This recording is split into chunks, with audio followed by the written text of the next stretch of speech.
cresce o desequilíbrio mundial. 1% da população do planeta, veja, detém 62% de toda a riqueza do mundo. Meus queridos amigos e minhas queridas amigas, retornando de um recesso que é sempre menor do que a gente desejaria, depois de ter gozado da beleza de uma das maravilhosas praias, entre tantas que tem em Santa Catarina, maravilhosa também, sobretudo porque ainda está preservada contra a devastação que vem degradando uma a uma as praias de meu estado, cuja beleza e singularidade os catarinenses se orgulham em dizer que Deus fez aquele litoral com todo capricho. Mas, infelizmente, a ambição imobiliária dos homens, associada também à ausência do poder público em planejar e ordenar sua ocupação e seu uso, vem sistematicamente destruindo. Refiro-me à praia da Vila Nova, em Imbituba, com seus 14 quilômetros de extensão, com uma faixa média de areia em torno de 50 metros, e que está a clamar por um projeto de ocupação nacional antes que a sanha imobiliária a destrua. Mas é outro propósito que me move ao retornar a esse nosso contato, querido amigo e minha querida amiga. Convidado pela Edições Universitaire Européenne a publicar nessa prestigiosa casa editorial presente em mais de 40 países, nosso livro Participação e Solidariedade, enquanto escrevia uma apresentação para essa edição francesa, a ONG britânica Oxfam, analisando a lista da revista Forbes sobre as pessoas mais ricas do mundo, concluiu que 1% da população do planeta possui 62% da riqueza do mundo, restando, portanto, apenas 38% para o restante da população, ou seja, para 99% da população restante. Não houve como eu não me referisse a esse fato nessa introdução à edição francesa, como uma demonstração evidente de que prossegue o processo de concentração de renda no mundo, confirmando as perspectivas ou as tendências dos dados e fatos analisados em nosso livro Participação e Solidariedade. Essas análises denunciam a inevitabilidade da ameaça de alguma forma de ruptura, se o desequilíbrio já então existente, há 10 anos atrás, quando foi editada a primeira edição, empurradas pelos avanços da ciência e da tecnologia, não fossem substituídos por formas solidárias e participativas capazes de construir modelos desconcentrados e cooperativos da organização e do funcionamento da sociedade.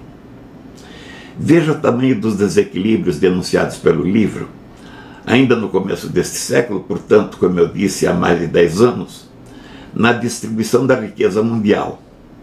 E veja suas tendências, cuja afirmação é dada agora pelo absurdo da concentração de 62% da riqueza mundial nas mãos de 1% da população. Denuncia o livro Participação e Solidariedade, que os meus amigos conhecem, que nos fundamenta, enfim,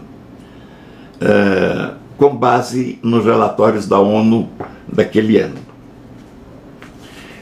Diz o seguinte: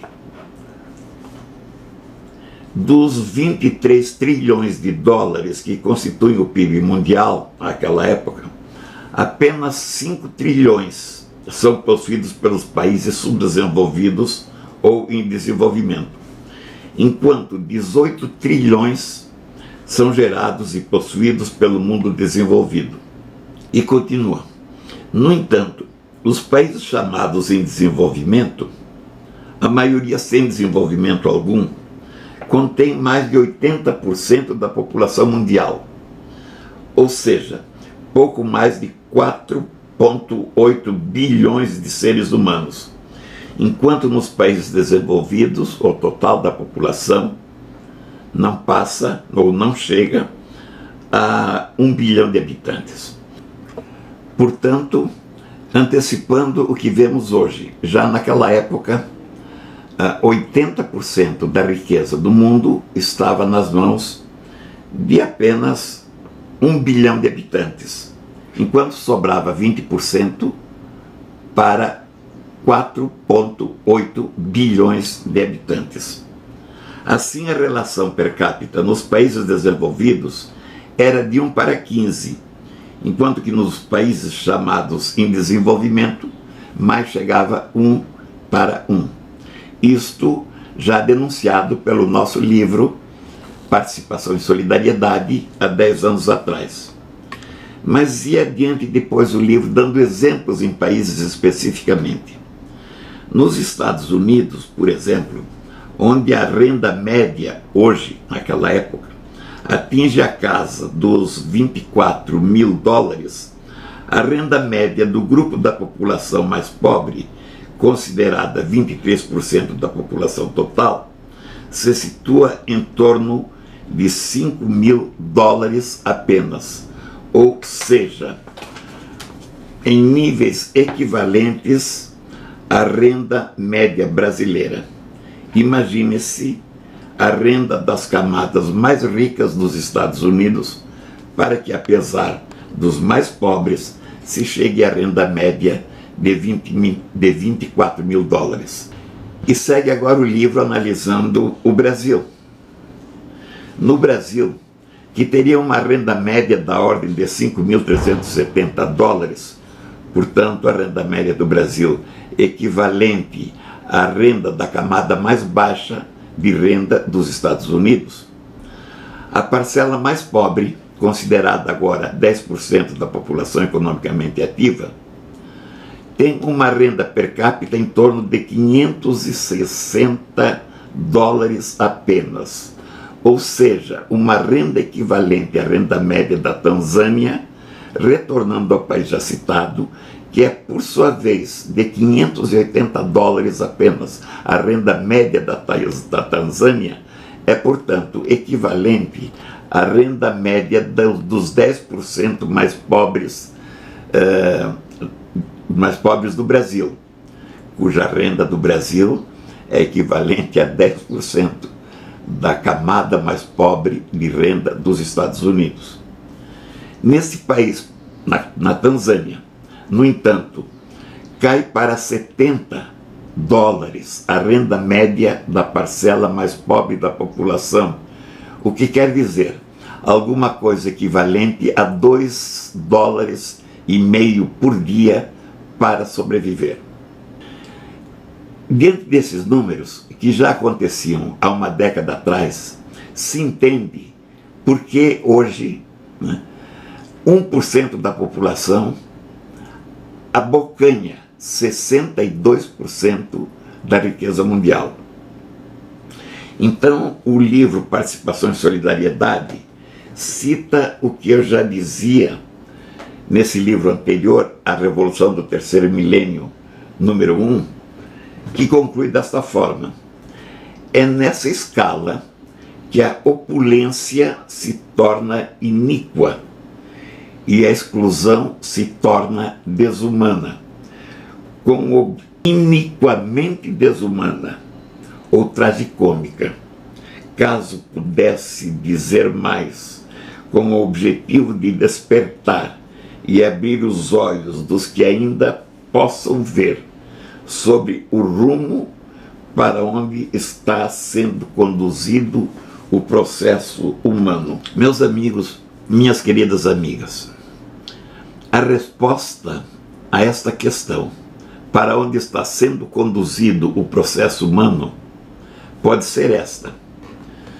10 anos depois, a resposta está, repito, no 1% da população, detendo 62% da riqueza mundial.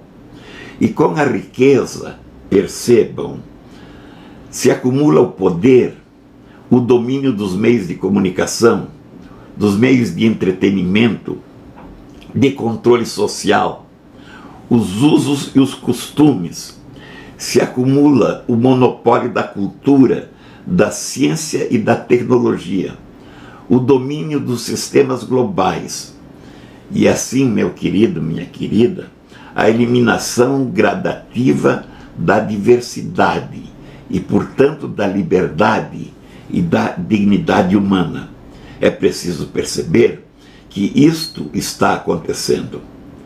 A resposta para aonde estão nos levando está, pois, nessas e nas tantas outras formas de exclusão, tão ou talvez mais graves do que apenas a exclusão econômica, que é aquela que eu citei, da cultura, dos usos, dos costumes, da diversidade, da liberdade, da ciência, da comunicação e, enfim, da liberdade humana.